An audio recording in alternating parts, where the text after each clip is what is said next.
Top news. భారీ వర్షానికి బంజారాహిల్స్ డివిజన్లోని ఉదయనగర్ కాలనీలో నాలా స్లాబ్ కొట్టుకునిపోయింది. అదే ప్రాంతంలో వర్షం ధాటికి 2 వీలర్లు సైతం వరద నీటిలో కొట్టుకుపోయాయి. నాలా స్లాబ్ కొట్టుకుపోయిన ప్రాంతాన్ని పరిశీలిస్తున్న మేయర్ గద్వాల్ విజయలక్ష్మి పరిశీలించారు. ప్రత్యామ్నాయ ఏర్పాట్లపై జీహెచ్ఎంసీ ఇంజనీరింగ్ అధికారులను ఆమె ఆదేశించారు.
టీడీపీ అధినేత చంద్రబాబు ఆయన అర్ధాంగి నారా భువనేశ్వరి గురువారం నాడు మహారాష్ట్రలో పర్యటించారు. తొలుత కొల్హాపూర్లోని సుప్రసిద్ధ శ్రీ మహాలక్ష్మి ఆలయాన్ని సందర్శించారు. అనంతరం షిరిడి పుణ్యక్షేత్రానికి వెళ్లారు. అక్కడ చంద్రబాబు నారా భువనేశ్వరి దంపతులు సాయిబాబాను దర్శించుకున్నారు. వీరికి షిరిడి ట్రస్ట్ వర్గాలు సంప్రదాయ పద్ధతిగా స్వాగతం పలికాయి. దర్శనం అనంతరం చంద్రబాబు దంపతులను సత్కరించిన ఆలయ అధికారులు వారికి జ్ఞాపికను బహూకరించారు.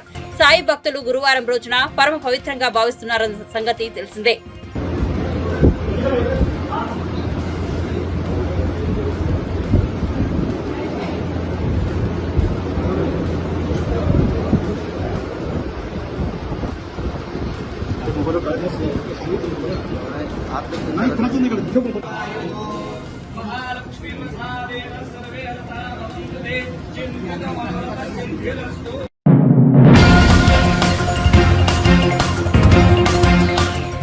ఏపీలో జరిగిన సార్వత్రిక ఎన్నికల పోలింగ్ పై జనసేన పార్టీ అధినేత పవన్ కళ్యాణ్ స్పందించారు. ప్రియమైన ఆంధ్రప్రదేశ్ రాష్ట్ర ప్రజలకు నమస్కారం అంటూ ఓ ప్రకటన విడుదల చేశారు. ఈ నెల 13న జరిగిన ఆంధ్రప్రదేశ్ రాష్ట్ర అసెంబ్లీ ఎన్నికల్లో మీరు చూపించిన ప్రేమకు హృదయపూర్వక కృతజ్ఞతలు. సుస్థిర ప్రభుత్వం, సంక్షేమం, అభివృద్ధి, శాంతి భద్రతల పరిరక్షణ కోసం ఈ ఎన్నికల్లో ప్రజలు పెద్ద ఎత్తున భాగస్వామ్యం అయినందుకు అభినందనలు అంటూ తెలిపారు.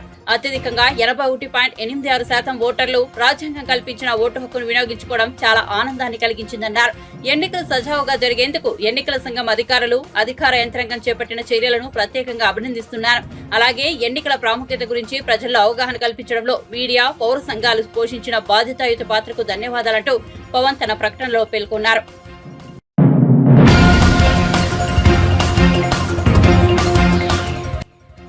ఏపీలో ఇటీవల తీవ్ర చర్చనీయాంశంగా మారిన ల్యాండ్ టైటిలింగ్ యాక్ట్ పై సిబిఐ మాజీ జేడీ, జై భారత్ నేషనల్ పార్టీ అధ్యక్షుడు వివి లక్ష్మీనారాయణ స్పందించారు. ఆయన అనకాపల్లిలో న్యాయవాదులతో సమావేశమయ్యారు. ఈ సందర్భంగా లక్ష్మీనారాయణ మాట్లాడుతూ ప్రభుత్వ చట్టాలు ప్రజలను భయభ్రాంతులకు గురి చేసేలా ఉండకూడదని అభిప్రాయపడ్డారు. ల్యాండ్ టైటిలింగ్ యాక్ట్ ప్రజలను భయాందోళనకు గురి చేసేలా ఉందని అన్నారు.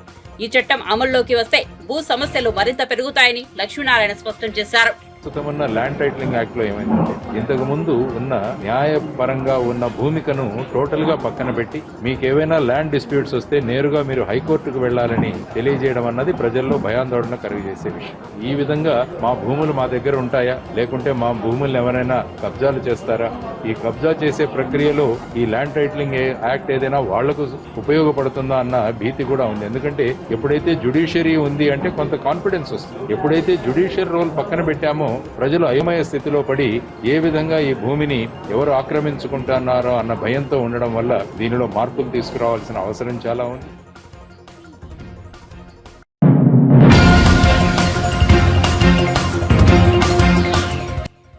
ఏపీలో వైఎస్ఆర్సీపీ నేతలు విధ్వంసాలకు తెరలేపుతున్నారని సిపిఐ జాతీయ ప్రధాన కార్యదర్శి నారాయణ ఆరోపించారు. తిరుపతిలో నిర్వహించిన మీడియా సమావేశంలో ఆయన మాట్లాడారు.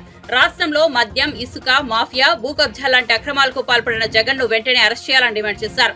జగన్ అవినీతిపై మాట్లాడిన ప్రధానమంత్రి నరేంద్ర మోదీ జగన్ ను వెంటనే అరెస్టు చేయించాలన్నారు.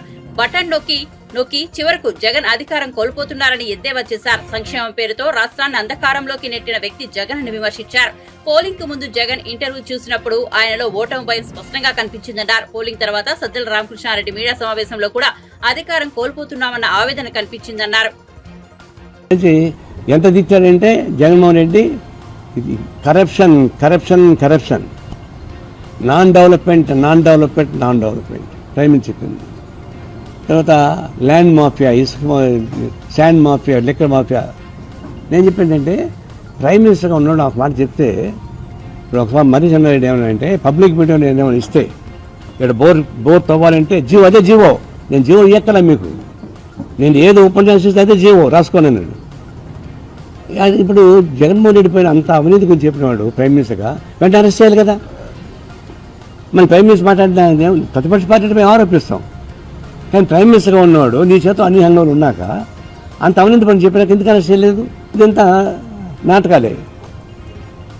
పాజిటివ్ కూడా ఉంటే, సానుకూలమైన వాతావరణం ఉంటే, పాజిటివ్ హ్యాబిట్ ఉంటే గెలిచేవాడు ఇప్పుడు కూడా వల్ల.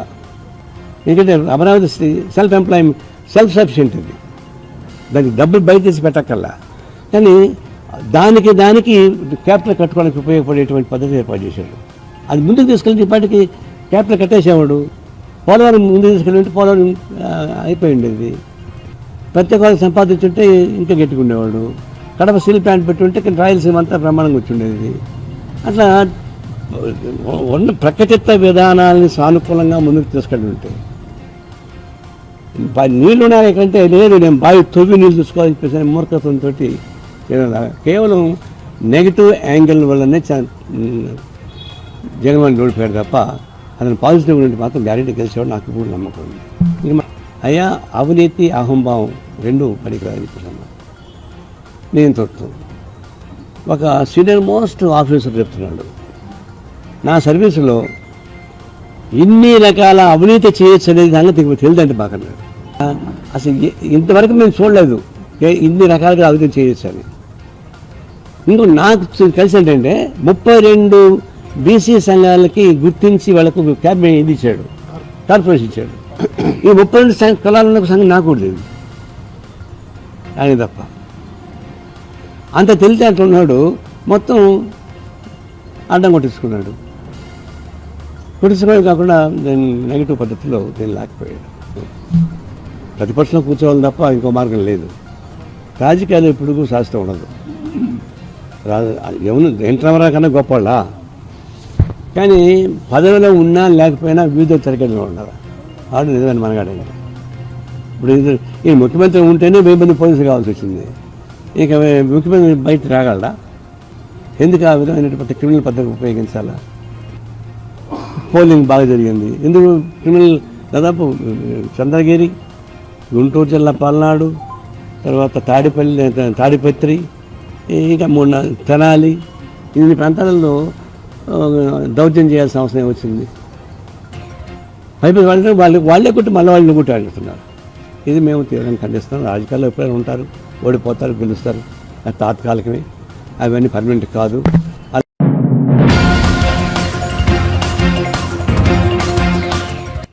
ఎన్నికల వేళ అనంతరం పల్నాడు జిల్లాలో జరిగిన ఘటనలపై జిల్లా ఎస్పీ బిందు మాధవ్ మీడియా సమావేశం నిర్వహించారు. మాచవరం మండలం పిన్నెల్లిలో బాంబులు దొరికాయని వెల్లడించారు. పిన్నెల్లి గ్రామంలో గొడవల నేపథ్యంలో పోలీసులు విస్తృతంగా తనిఖీలు చేపట్టారని తెలిపారు. కొందరు ఇళ్లలో పెట్రోల్ బాంబులు గుర్తించామని చెప్పారు. పెట్రోల్ బాంబుల ఘటనలో 5గురిని అదుపులోకి తీసుకున్నామని ఎస్పీ వెల్లడించారు. బాంబులు ఎవరు తయారు చేస్తున్నారో విచారణ జరుపుతున్నామని తెలిపారు. జిల్లాలో తనిఖీలు కొనసాగిస్తామని స్పష్టం చేశారు. కాగా పల్నాడు జిల్లా సత్తెనపల్లి నియోజకవర్గంలో బాంబుల కలకలం రేపింది. ముప్పాళ్ల మండలం మాదలలో పోలీసులు వైసీపీ నేత సైదా ఇంట్లో 29 పెట్రోల్ బాంబులను గుర్తించారు. అటు కారంపూడి దాడుల ఘటనలో పోలీసులు పలువురిని అరెస్ట్ చేశారు. వైసీపీకి చెందిన 12 మందిని, టీడీపీకి చెందిన 8 మందిని అదుపులోకి తీసుకున్నారు.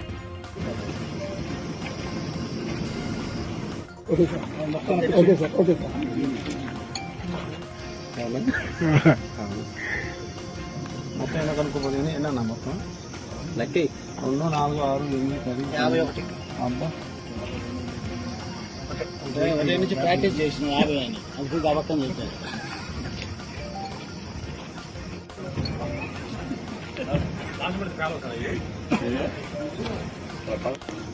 ఈరోజు ఉదయం మాచవరం మండలంలోని పిన్నెల్లి గ్రామంలో అక్కడ కొంచెం టెన్స్ పరిస్థితులు ఉన్నాయి, అక్కడ ఏదైనా వెరిఫై చేస్తే బాగుంటుందని సిఐ గారు అట్లనే మాచవరం ఎస్ఐ గారు అక్కడికి చేరుకొని అన్ని ఇల్లులు ఒకదాని తర్వాత ఒకటి సెర్చ్ చేయడం జరిగింది. అక్కడ చింతపల్లి పెద్ద సైట, చింతపల్లి నన్నే, అల్లాబక్షు, అట్లానే చింతపల్లి జానిభాష తండా పెద్ద నన్ని అన్న వాళ్ళ ఇళ్ళ మీద, ఒకళ్ళ ఇంటి మీద ఏమో పగలగొట్టిన బియర్ బాటిల్స్, రాళ్ళు, అట్లనే ఇంకొకరి ఇంటి మీద పెట్రోల్ పోసి నింపుతున్న బాటిల్, దానికి పైన ఒత్తి పెట్టి దొరకడం జరిగింది. వీళ్ళందరినీ అదుపులోకి తీసుకున్నాం.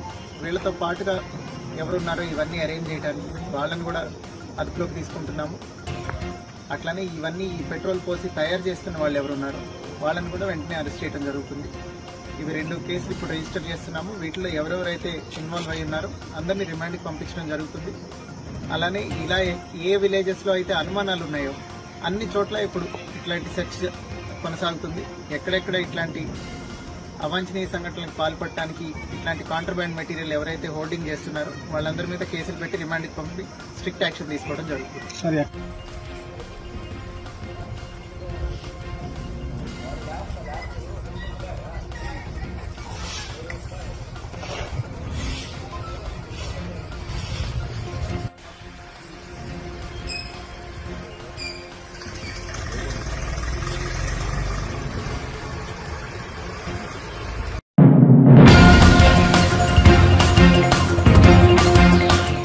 కమిన్స్ నాయకత్వంలోని సన్ రైజర్స్ హైదరాబాద్ జట్టు ఐపీఎల్ తాజా సీజన్ లో ప్లే ఆఫ్స్ కు అర్హత సాధించింది.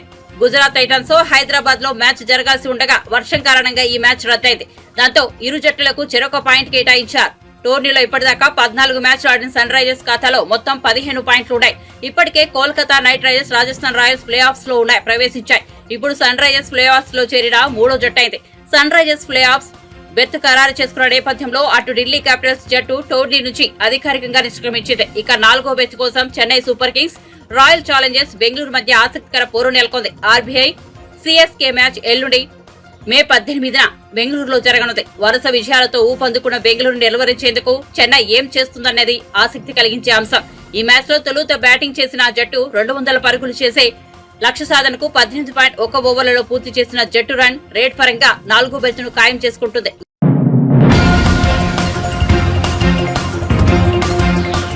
టీడీపీ సీనియర్ నేత దేవినేని ఉమామహేశ్వరరావు అమరావతిలోని ఎన్టీఆర్ భవన్ లో మీడియా సమావేశం నిర్వహించారు. సీఎం జగన్ విజయవాడలో ఐపాక్ కార్యాలయానికి వచ్చి 151కు పైగా అసెంబ్లీ స్థానాలు, 22కు పైగా ఎంపీ స్థానాలు గెలుస్తామని చెప్పడంపై ఉమా స్పందించారు. మీడియా సమావేశంలో ఉమా మాట్లాడుతూ జూన్ 4న వచ్చే ఫలితాలు సీఎం జగన్ షాక్ కు గురవుతారని చెప్పారు. ఎన్నికల్లో జగన్ ఘోర పరాజయం చూసి దేశం ఆశ్చర్యపోతుందని, రాష్ట్ర ప్రజలు సంతోషపడతారని పేర్కొన్నారు.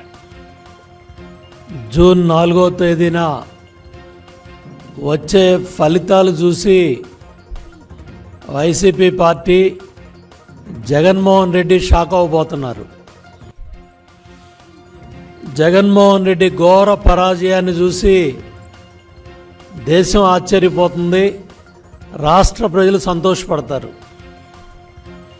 5 ఏళ్ల దౌర్జన్యాలు, 5 ఏళ్ల అరాచకాలు, మీ అవినీతి పరిపాలన, మీ లంచగొండి పరిపాలన, మీ దుర్మార్గమైన పరిపాలన చూసి దేశ విదేశాల నుంచి, పక్క రాష్ట్రాల నుంచి లక్షలాది మంది తరలి వచ్చి గ్రామాలు గంటల కొద్దీ మండు టెండలో 3-4 గంటలు నిలబడి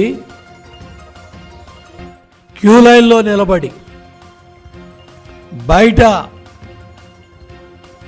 రోడ్ల మీద అటు 1000 మంది ఇటు 1000 మంది రాళ్లు వేసుకున్నప్పటికి కూడా మహిళా సోదరీమణులు పల్నాడు ప్రాంతంలో కాంపౌండ్ వాళ్ళు దాటి వెళ్లకుండా నిలబడి ఓటేసి ఈ ప్రభుత్వానికి ఘోర పరాజయాన్ని చూపించబోతున్నారు. దేనికింత మిడిసిపాటు జగన్ రెడ్డి? 5 ఏళ్ళు ఏం చేసి ఏం ఉద్ధరించావని నువ్వు మళ్ళీ అధికారంలోకి వస్తావనే కల్లో కంటా ఉన్నావు. నీ భ్రమలన్నీ కూడా జూన్ 4వ తేదీన తొలగిపోతున్నాయి. కౌంటింగ్ ఏజెంట్లు నిలబెట్టుకునే కార్యక్రమంలో భాగంగా జగన్ రెడ్డి శాసనసభ్యులు, పార్లమెంటు సభ్యులు పోటీ చేసిన అభ్యర్థులు పార్టీ నాయకులతో మాట్లాడే ధైర్యం లేక అపధర్మ ముఖ్యమంత్రి political consultancy agency IPAC team సభ్యులతో జబ్బలు దరుచుకుంటా ఉన్నాడు, గప్పాలు కొడతా ఉన్నాడు. ఆ రోజు మిత్రపక్షాల సైన్యం బెర్లిన్ నగరానికి వచ్చినప్పటికి కూడా నేల మాలిగిల్లో ఉన్న హిట్లర్ వాళ్ళ సైన్యానికి ఇదే చెప్పాడు, మనం గెలవబోతున్నామని. గోబెల్స్ కూడా ఇదే ప్రచారం చేశాడు. హిట్లర్ లేనప్పుడు కూడా మనం గెలవబోతున్నామని గోబెల్స్ కూడా ఇదే ప్రచారం చేశాడు సజ్జల. అట్లాగే ఏం ఉద్ధరించావని నీకు ఎంపీ సీట్లు వస్తాయి. ఇవాళ వైనాట్ పులివెందుల అని ప్రజలు అడుగుతున్నారు. కడప జిల్లాలో కడప ఎంపీ కూడా గెలవబోతున్నామనే సమాచారాలు బయటకు వస్తూ ఉన్నాయి. ఇటువంటి పరిస్థితుల్లో ఈరోజు 3 రోజుల తర్వాత బయటకు వచ్చి ఇటు సోషల్ మీడియా కానీ మీడియా కానీ దేశం అంతా రాష్ట్రం అంతా ఘోషిస్తూ ఉంటే తట్టుకోలేక ఈరోజు నీ బెంజ్ కంపెనీలో నువ్వు పెంచి పోషించిన ఈ సైన్యం, ఈ ఐపాక్ ముఠా వాలంటీర్ వ్యవస్థను అడ్డం పెట్టుకొని ప్రజల వ్యక్తిగత సమాచారాన్ని, వ్యక్తిగత డేటాని ఇవంతా కూడా చోరీ చేసిన ముఠా ఐపాక్ రుషిపా సింగ్ ముఠా. వీళ్ళు చేసిన దోపిడీ, వీళ్ళు చేసిన డేటా చోరీ ఇవన్నీ కూడా రాబోయే ప్రభుత్వం ఎన్డీఏ కూటమి చంద్రబాబు గారి నాయకత్వంలో ఎన్డీఏ ప్రభుత్వం ఏర్పడుతుంది. ఈ ఐపాక్ టీం, ఈ డేటా చోరీ, రాష్ట్ర ప్రజల వ్యక్తిగత సమాచారం, వ్యక్తిగత భద్రతా సమాచారం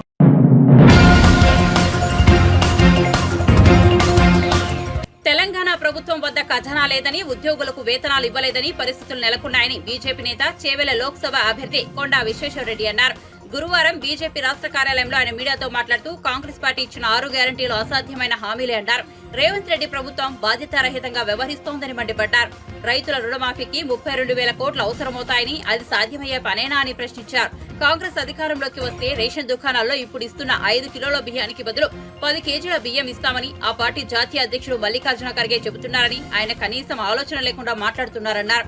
2047 కల్లా భారత్ ను ప్రపంచ పటంలో మొదటి స్థానంలో నిలబెట్టాలనే లక్ష్యంతో మోదీ పనిచేస్తున్నారన్నారు. చేసిన వాగ్దానాలు కాదు, ఈ గ్యారంటీలు సెంట్రల్ నుంచి వచ్చినాయి. అందుకే ఇక్కడ కూడా ఆ గ్యారంటీలు మన తెలంగాణ రాష్ట్ర ప్రభుత్వం, కాంగ్రెస్ ప్రభుత్వం మీద నెత్తి మీద ఎలక్షన్స్ దృష్టిలో పెట్టుకొని ఈ గ్యారంటీలు పథకాలు అనౌన్స్ చేసింది. కానీ ఈరోజు నాకు చాలా బాధాకరంగా ఉంది ఏంటంటే, ఒక చాలా సీనియర్ నాయకుడు 50 ఏళ్ల సంది రాజకీయాలను ఉన్నారు ఖర్గేజీ, వారేమంటున్నట్టే నిజంగానే మీరు 5 కేజీల బియ్యం ఇస్తే మేము 10 కేజీల బియ్యం ఉచితంగా ఇస్తాం. దీని కింద ఏమన్నా రీసెర్చ్ చేసిందా, ఏమన్నా స్టడీస్ చేసిందా, దీని వెనుక వాస్తవాలు ఏమున్నాయి, ప్రజల అవసరాలు ఏమున్నాయి, ఇవన్నీ చూసి మాట్లాడుతుందా? చూసి చూడకుంటేనే ఉత్తనే వన్ అప్మెన్షిప్ పట్టారు. నువ్వు 5 కేజీలు ఇస్తే నేను 10 కేజీలు. వాస్తవంగా ఖర్గేజీ గారికి బేసిక్ నాలెడ్జ్ లేదని అనుకుంటున్నా, లేకుంటే ఉన్నా కూడా ప్రజలను తప్పుదారి పట్టిస్తందుకు. ఎందుకంటే వాళ్ళు 5 కేజీల బియ్యం ఎవరికి ఇస్తారు, ఎవరు తింటున్నారు అది తెలుసా? ఆయన ఇంత సీనియర్ నాయకుడు. ఒక వైట్ కార్డు ఉంటే ఆ వైట్ కార్డులో తల్లిదండ్రులు ఉంటే పెద్ద మనుషులు ఇద్దరు, ముసలోళ్ళు తల్లిదండ్రులు ఉంటే వాళ్ళ కొడుకులు మన్మన్లు ఓ సంటి పిల్లగాంది కూడా 5 కేజీల బియ్యం వస్తుంది. అంటే యావరేజ్ ఒక కుటుంబము రోజు మనిషికి 200 గ్రాములు రైస్ బియ్యం వాడుకుంటారు, వండుకొని అన్నం తింటారు. అంటే 200 గ్రాములు ఇంటూ 365 అంటే అవి 73 కేజీలు మనిషికి యావరేజ్ కావాలి భారతదేశంలో. యావరేజ్ అంటున్నా, ఎందుకంటే పెద్ద మనుషులు తక్కువ తింటారు, సంటి పిల్లలు తినరు, చిన్నోళ్ళు తక్కువ తింటారు, మహిళలు తక్కువ తింటారు. Average 73 kgs, maximum 80 kgs. అంటే మీరేమో 10 కేజీలు ఇస్తా అంటున్నారు. అవసరం లేని కంటే ఎక్కువ ఎందుకు? దాంతో ఏం చేస్తారు? కొంచెం వెనక ముందు చూసి మాట్లాడాలి కదా. ఎందుకంటే 10 కేజీలు నెలకిస్తా అంటే 125 కేజీలు, అంటే వాళ్ళు తినేదే 80 కేజీలు అనుకో మ్యాక్సిమమ్. అంటే 40 కేజీలు ఏం చేస్తారు? ఎడ్లకేస్తారా, బర్రెలకేస్తారా, కోడి దానికేస్తారా, లేకుంటే దాంతో ఆల్కహాల్ తయారు చేస్తారా? ఇంకా ముందు చూసి మాట్లాడితే ఇంత సీనియర్ కాంగ్రెస్ నాయకులు తెలివి ఉందో లేదో, జ్ఞానం ఉందో లేదో, సోషల్ స్టడీస్, సమాజం ఏం నడుస్తుందో, ప్రజలు ఏం తింటుండ్రో ఏం తింటలేరో అది తెల్లకుండా మాట్లాడదు. నిజంగానే బాధాకరంగా ఉంది ఇంత సీనియర్ నాయకులు అట్లా మాట్లాడదు.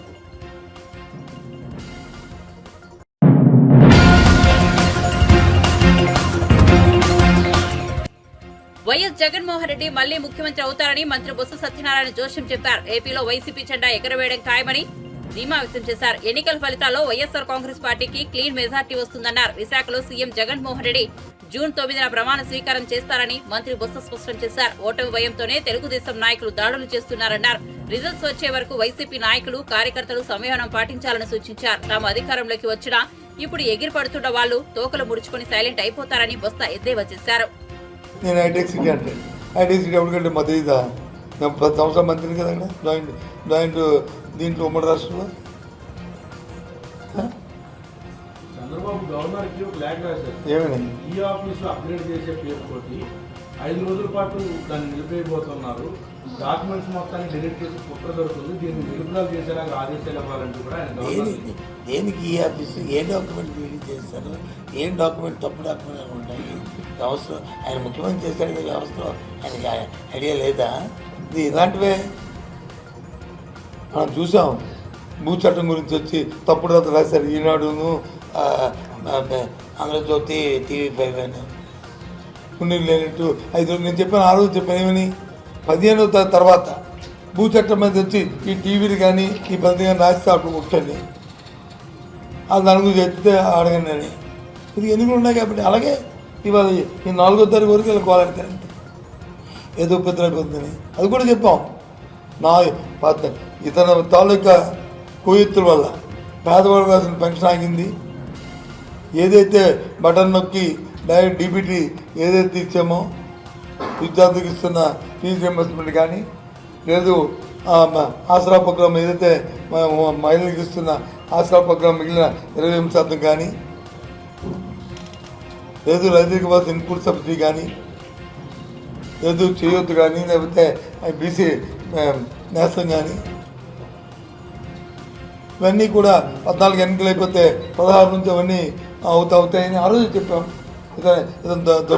దుర్మార్గం ఆలోచన లాగే ఇవాళ 16వ తారీఖు ఇవాళ నుంచి ఇవన్నింటిలో ఇవాళ అప్పుడే ఫీజు రియంబర్స్మెంట్ మొత్తం 700 కోట్లు బకాయి ఉంటే 600 కోట్లు ఇవాళ జమ అయిపోయినాయి. 28% ఉన్న అది ఇది ఆసరా పక్కము 100% ఇవాళ ఇంకా 100 కోట్లు మాత్రమే వేయాలి. 18 కోట్లు జమ అయిపోయింది. అందులో మా అక్క చెల్లెమ్మల అకౌంట్లోకి వెళ్ళిపోయినాయి.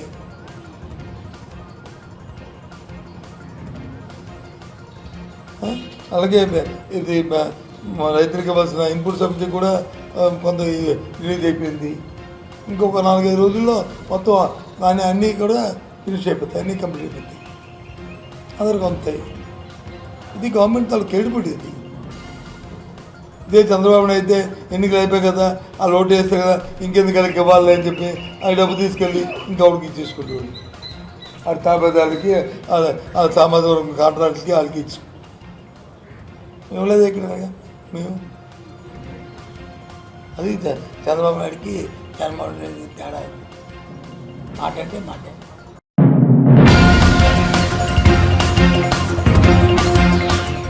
రైతులకు 2 లక్షల రుణమాఫీ చేస్తారా చేయరా అన్నది ముఖ్యమంత్రి రేవంత్ రెడ్డి స్పష్టంగా చెప్పాలని మాజీ ఎంపీ భువనగిరి లోక్సభ నియోజకవర్గం బీజేపీ అభ్యర్థి బూర నరసయ్య గౌడ్ నిలదీశారు. ఆయన గురువారం హైదరాబాద్ లోని బీజేపీ కార్యాలయంలో మీడియాతో మాట్లాడుతూ అసెంబ్లీ ఎన్నికలకు ముందు కాంగ్రెస్ 6 గ్యారంటీలు ఇచ్చిందని గుర్తు చేశారు. అధికారంలోకి వచ్చాక 6 గ్యారంటీలు కాదు 6 మోసాలు చేసిందని మండిపడ్డారు.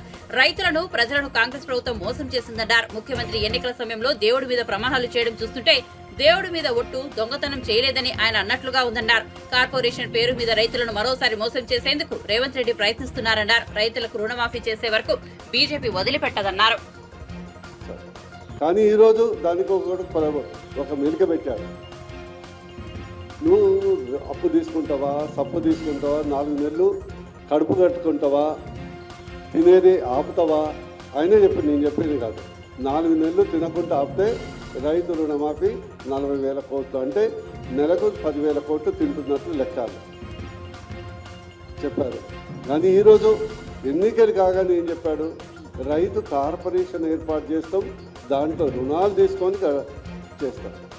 అంటే నీ రుణాలు రాకుంటే బ్యాంకులు నీకు రుణాలు ఇవ్వకుంటే చేయవా? నీకు స్టేట్ లేదా, రాష్ట్రం లేదా, పన్నులు రావా, బడ్జెట్ లేదా?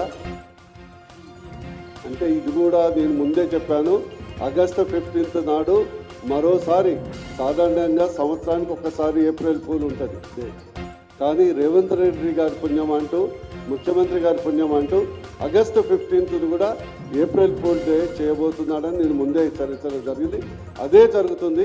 ఈ రైతు కార్పొరేషన్ కొత్తగా పెట్టడం ఏంటంటే, రైతు కార్పొరేషన్ పెట్టాను, నేను లోన్లు అడిగాను, ఎవరు లోన్లు ఇవ్వలేదు లేదా కేంద్రం సహకరించలేదు, కానీ అందుకొరకు నేను ఇవ్వలేకపోయాను అని నెపం చాపటానికి ఏర్పాటు చేసినటువంటి ఒక ప్రక్రియ. కానీ ఇది ఇలాంటి చిత్తశుద్ధి లేదు, ఎవరు ప్రజలు నమ్మరు. ఈ యొక్క రైతుల్ని మోసం చేసిన వాడు ఎవడు బాగుపడదు. ఇంకోటి మోసం, పచ్చి మోసం ఏంటి, ఈరోజు రైతు రుణమాఫీకి ఎంత కావాలి? రైతు రుణమాఫీకి దాదాపు వాళ్ళ లెక్కల ప్రకారం 32,000 కోట్ల నుంచి 40,000 కోట్ల రూపాయలు కావాలి. అంటే 40,000 కోట్ల రూపాయల అప్పు వీళ్ళు తీసుకురావాలి. నువ్వు అప్పు చేస్తావా, నోరు కట్టుకుంటావా, కడుపు కట్టుకుంటావా, లేకుంటే డబుల్ ఆర్ ట్యాక్స్ బంద్ చేసుకుంటావా, అది రైతులకు సంబంధం లేదు. రైతులకు కావాల్సింది రుణమాఫీ చేస్తావా లేదా. కానీ సాకులు వెతుకుతున్నాడు, మొదలు తెలివైనోడు కాబట్టి సాకులు వెతుకుతున్నాడు. ఇంకో అంశం, ఈరోజు యాసంగిలో దాదాపు 54 లక్షల ఎకరాల్లో వరి నాటు పంట. యాసంగి పంటలో 54 లక్షల ఎకరాల్లో వరి పంట నాటారు.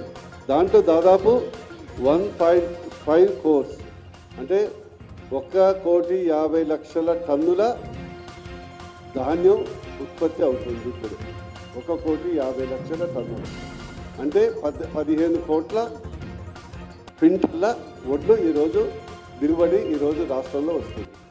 అంటే 15 ఈయనిచ్చిన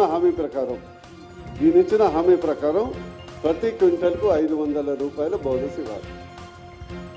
మనం ఇచ్చింది కాదు, ఆ యొక్క అభయస్తం పత్రంలో మేనిఫెస్టోలోనే ఉన్నది 3వ 4వ లైన్లు.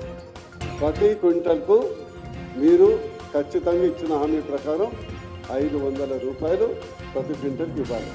ఈరోజు 15 కోట్ల క్వింటల్ అంటే 7,500 కోట్ల రూపాయలు రైతులకు ఈరోజు బాకీ ఉన్నారు.